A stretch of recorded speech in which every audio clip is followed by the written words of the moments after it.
Hey everyone, today we'll be going over graphs today, and in particular we'll be focusing on recursive depth first search. And without any further hesitation, let's get started. And now we're going to perform depth first search recursively. So the way we're going to go about depth first search recursively is that we're going to build two functions.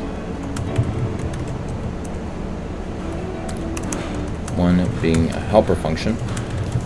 And we're still going to get the same results, just the order and the way how we're actually building out depth first search for us to be able to understand recursion and the principles behind it. This is what we do in particular. So I'm going to have our helper function. Actually, let me just indent this just for the sake of notes. So helper function is going to be void depth first search recursive int v with the following vector of Boolean.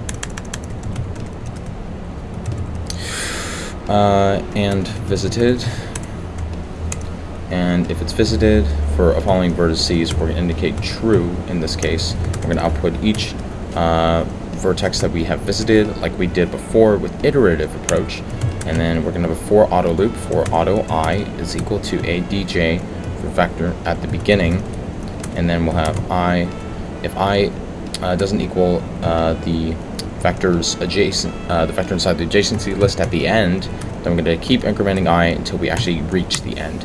And if the iterator has not visited a particular vertex,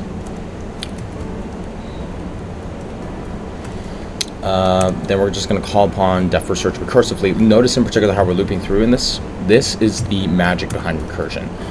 You're able to call upon the function in of itself to loop around, saves a bunch in particular on actually building it out, which is why it's widely popular. And then we're going to perform depth first search recursively from vertex v. Now, all we need to do, since we have our helper function, what we're going to be doing, void depth first search recursive start. I'm going to call this int v. And all we need to do, after we have our vector boolean to indicate what has been visited for a following vertex that we are calling from at the top, and then we're going to first initialize by using false. Then we're going to call upon our helper function, put it inside, and indicate for a vertex that has been visited to initialize. And then we are going to keep printing this out until we have reached the end. So it's just calling upon this function to go inside and just keep going. That is the principle of recursion. There we go. And now I'm going to head straight into the main function and iterative, recursive. So we're going to output depth first search recursive, starting from the first vertex, which will be 0 in this case. And then I'm going to perform graph.dfs recursive start, calling upon from what we have already made. That's going to call upon our helper function. Let me just showcase. Yeah, so it's going to call this function right here to then call this function and perform recursively,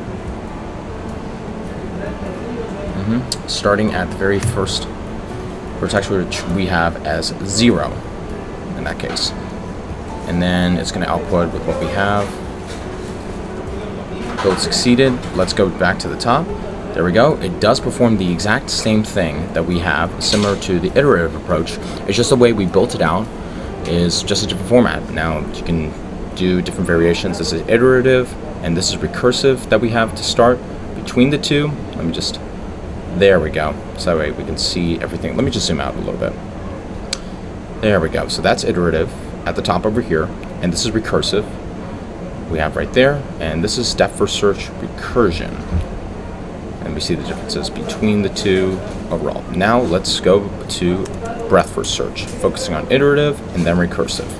Hey everyone, thank you very much for taking time to watch this. If you found this video helpful, be sure and feel free to please like and subscribe, and if you have any other questions or suggestions, please put them in the comment section, and as always, take care. Cheers. Bye bye.